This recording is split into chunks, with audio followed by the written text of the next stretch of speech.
यह कहानी उस समय की है जब मैं बाथरूम में नहा रही थी। तब उसी समय मेरे जेठ का लड़का आया। उसका नाम निहाल था और कहने लगा, चाची दरवाज़ा खोलिए। उसकी आवाज़ सुनकर मैं घबरा गई। मैंने सोचा कहीं यह अंदर ना आ जाए, इसलिए मैं जल्दी जल्दी में टॉवेल लपेटकर बाहर आई तो वह मेरे शरीर को देखकर उसका मुंह खुला का खुला रह गया, क्योंकि उसने मेरे दोनों सितारों को देख लिया था। मैं जल्दी से दौड़कर अपने कमरे में भाग गई। एक दिन तो निहाल ने हद ही कर दिया। साथियों, आपने मेरे चैनल को लाइक नहीं किए होंगे तो प्लीज़ लाइक और सब्सक्राइब अवश्य कर दीजिएगा। जब मैं पार्टी में जाने के लिए तैयार हो रही थी तो मुझे ऐसा लगा कि निहाल ने मुझे कपड़े बदलते हुए देख लिया। मेरे कमरे में एक खिड़की थी, उसमें एक छोटा सा छेद था, इसलिए निहाल पर मुझे शक हुआ। मुझे लगा कि निहाल ने कपड़े बदलते हुए पूरा देख लिया होगा। जब मैं निहाल से पूछा कि तुम खिड़की से क्या देख रहे थे तो निहाल ने बोला, कुछ नहीं चाची, मैं तो बिजली का तार ठीक कर रहा था। लेकिन मैं समझ गई कि वह सच बोल रहा है, क्योंकि वह ऐसा लड़का नहीं है। फिर भी मैंने उसे डांटा और कहा, मैं तुम्हारे पापा को बताऊंगी। तो उसने कहा, मैं ऐसा कुछ नहीं देख रहा था चाची। ऐसा मैंने उसे इसलिए कहा कहीं वह सच में ऐसी गलती न कर सके, और निहाल वहां से चला गया। कुछ दिनों के बाद मेरे पति काम के सिलसिले से बाहर चले गए। घर में निहाल, उसके मम्मी पापा और मैं, सिर्फ 4 लोग ही थे। उस समय मेरी शादी को 4 साल ही हुए थे। मेरे पति के जाने के बाद मैं अकेली तन्हा हो गई और अपने कमरे में ही दिन भर पड़ी रहती थी। निहाल उस दिन से बदला बदला सा दिखाई दे रहा था। निहाल ने जब मेरी तरफ देखा तो उसकी आंखों में वह खास चमक होती थी, जैसे वह किसी खूबसूरत ख्वाब को देख रहा हो। कभी यह मुझसे कहता है, चाची आज आप सच में बहुत सुंदर लग रही है। मेरी 3 साल की एक बेटी भी है, इसलिए दूध की थालियां का साइज और भी बढ़ गया। क्योंकि हमारी शादी को 4 साल हो चुके थे, लेकिन मेरे पति अभी तक भूत के दीवाने थे। वैसे आम तौर पर भूत का रंग काला ही होता है, लेकिन मैं बहुत साफ सफाई रखनी थी और पिछले महीने कुछ ऐसा हुआ जिसका हमें बिल्कुल अंदाजा नहीं था। शाम को मेरे पति विदेश से घर आ रहे थे। उनकी किसी दोस्त की बर्थडे थी, इसलिए दोस्तों ने उन्हें शराब पिला दी थी और वह बाइक से घर लौट रहे थे। आते वक्त उनका एक्सीडेंट हो गया। इस हादसे में उनके एक पैर में फ्रैक्चर हो गया और डॉक्टर ने कहा कि सही होने में कम से कम 7 से 8 महीने लगेंगे। यह सुनकर मेरा दिल टूट गया। रोहित का दर्द भले ही शारीरिक था, लेकिन मेरे मन में एक गहरी चिंता बन गई। जब मैं उन्हें अस्पताल में देखा, उनकी आंखों में दर्द और हताशा का साया था। मैंने तुरंत उनके पास जाकर उनका हाथ थाम लिया।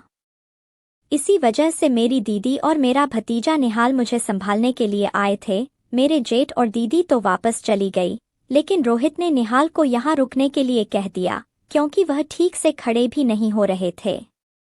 मुझे ही बाजार से सामान लाने और बाहर का काम करना पड़ता था, इसलिए मैंने अपनी बहन को कहकर निहाल को कुछ दिन रुकने के लिए बोल दिया। निहाल मान गया और बहुत खुश हो गया। निहाल मेरे कान तक ही आता था, शरीर भी ठीक ठाक था और रंग भी सामान्य था। निहाल ज्यादा बिगड़े किस्म का लड़का नहीं लग रहा था और मैं भी खुश थी कि कोई तो है जो मेरी मदद कर सके।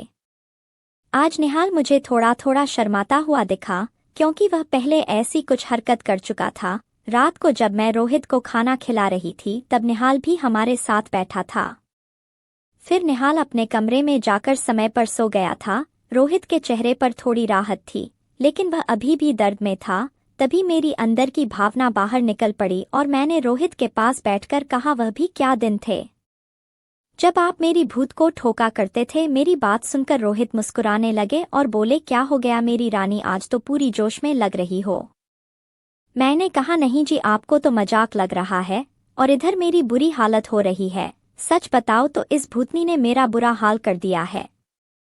मेरे पति बोले, तुम्हारा दर्द समझता हूँ रानी, मेरा भी बहुत मन करता है, लेकिन क्या करूँ, मैं तो ठीक से खड़ा भी नहीं हो सकता। बस थोड़े दिन और निकल जाएं, फिर देखो मैं इस भूतनी का क्या हाल करता हूँ।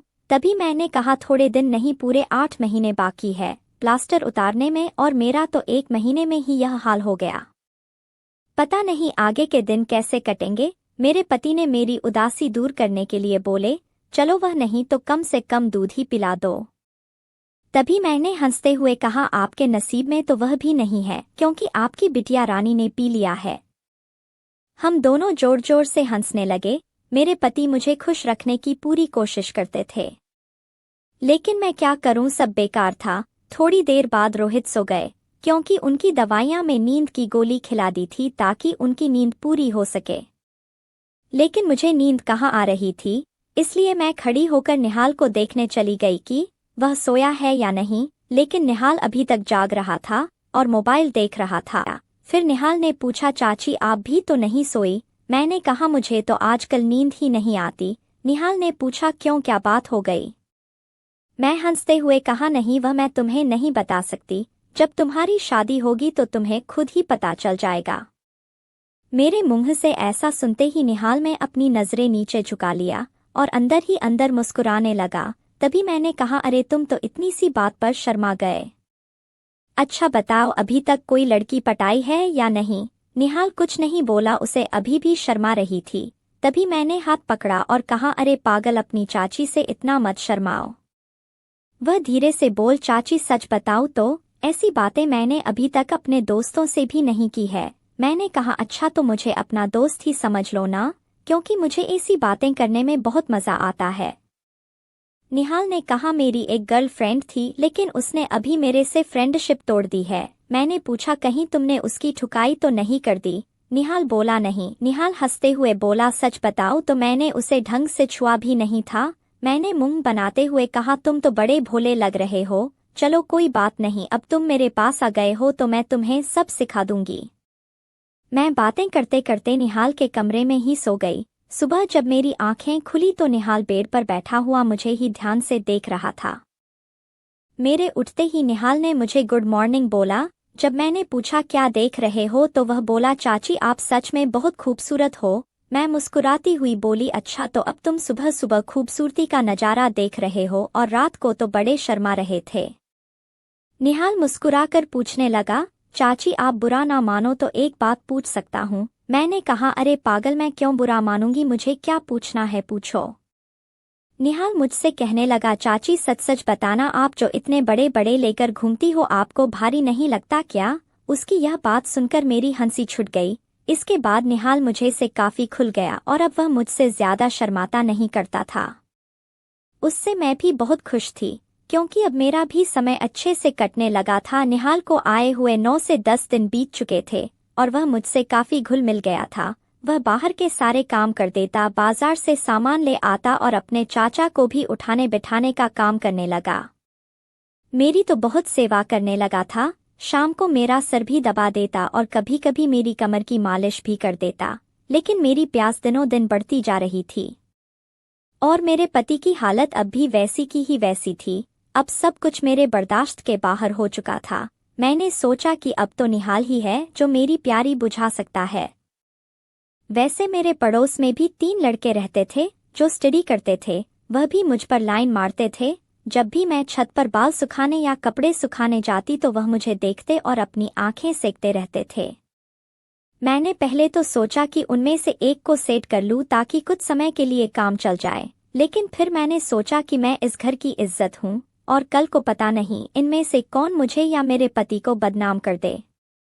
इसलिए मैंने उन्हें भाव नहीं दिया। लेकिन निहाल तो घर का ही है, इसलिए मैंने सोच लिया कि वही मुझे शांत कर सकता है। आज मैंने पक्का प्लान बना लिया कि आज निहाल को फंसा ही लूंगी। उसके बाद मैं रसोई में खाना बनाने चली गई। जैसे ही निहाल नहाकर फ्रेश होकर रसोई में आया, मैंने दूध निकालने का बहाना बना दिया।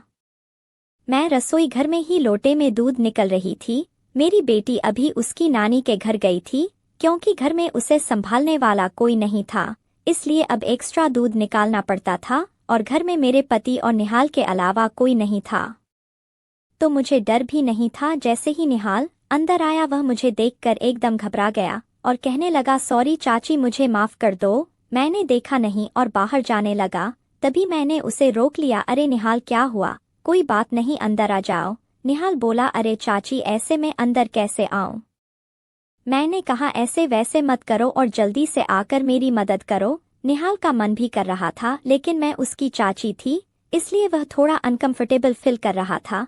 फिर मैंने उसे कहा, अरे इतना क्या शर्मा रहे हो, अब जल्दी से आओ और मेरी मदद करो। धीरे धीरे निहाल रसोई में आ गया और पास आकर खड़ा हो गया।